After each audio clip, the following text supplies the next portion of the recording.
अरे क्या कर दिया दिल्ली वालों आपने?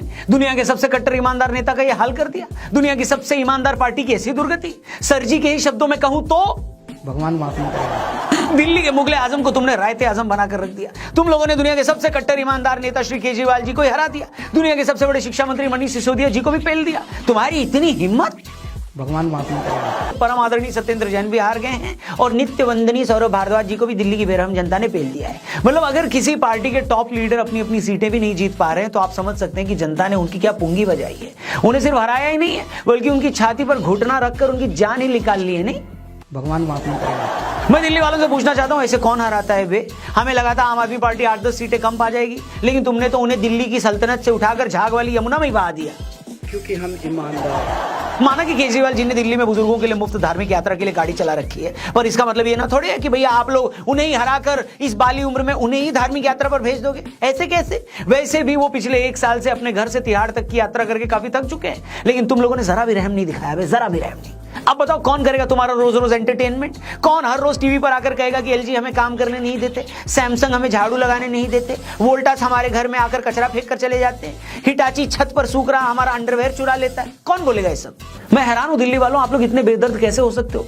दुनिया भर के लोग फ्री के एंटरटेनमेंट के लिए दिन भर इंस्टा पर रीलें देखते हैं और तुम्हारे पास खुद का 10 सालों से अपना फ्री का लाइव एंटरटेनमेंट चल रहा था, मगर तुमने अपने हाथों से छत पर लगा एंटीना उखाड़ दिया। वो भी उस आदमी का जो ये बोलता था कि मेरा कोई कुछ नहीं उखाड़ सकता। अगर केजरीवाल भ्रष्टाचारी है तो फिर इस दुनिया के अंदर कोई ईमानदार नहीं है। सच बोल रहा हूं, याद करोगे वो दिन जब हर रोज दिल्ली सरकार का एक मंत्री पुलिस वालों की डोली में बैठकर जेल जाया करता था। एक मंत्री को जमानत मिलती थी, दूसरा अपने हाथ पीले करवा कर उसकी जगह जेल चला जाता था। ऐसा लगता था कि आजादी की दूसरी लड़ाई चल रही है और केजरीवाल सरकार जेल भरो आंदोलन छेड़ रही है। खुद बताओ किस स्टेट में होता है इतना एंटरटेनमेंट है? जादूगर हूं मैं, जादूगर।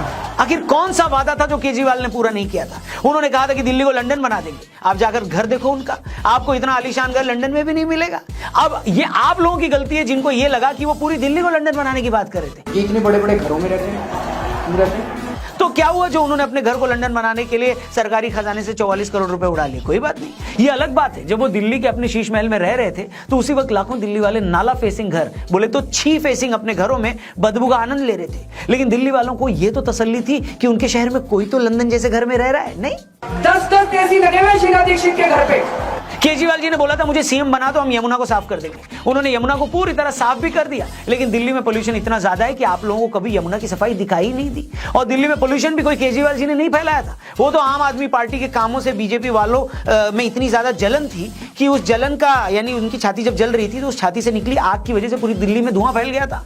वो पोल्यूटेड हो गई दिल्ली। लेकिन केजरीवाल जी की इसमें कोई गलती नहीं थी। केजरीवाल को आज कोई भी ईमानदार नेता नहीं मान रहा है, क्योंकि जिन केजरीवाल जी की ईमानदार इमेज की वजह से आम आदमी पार्टी दिल्ली नहीं पंजाब में भी सरकार बनाने में कामयाब हुई। अगर आज वो खुद अपना इलेक्शन हार गए हैं तो आप समझ सकते हैं कि उनका ऑरा टूट गया है, उनकी इमेज खत्म हो चुकी है और जनता उन्हें भी एक लालची और भ्रष्ट नेता की तरह देख रही है। क्योंकि ऐसा हो ही नहीं सकता कि जो आम आदमी पार्टी केजरीवाल जी के चेहरे पर 2015 में 67 और 19 में 62 सीटें लाई थी, वो आज 22 सीटों पर अटक गई है और उनके तमाम बड़े नेता खुद अपना चुनाव हार गए।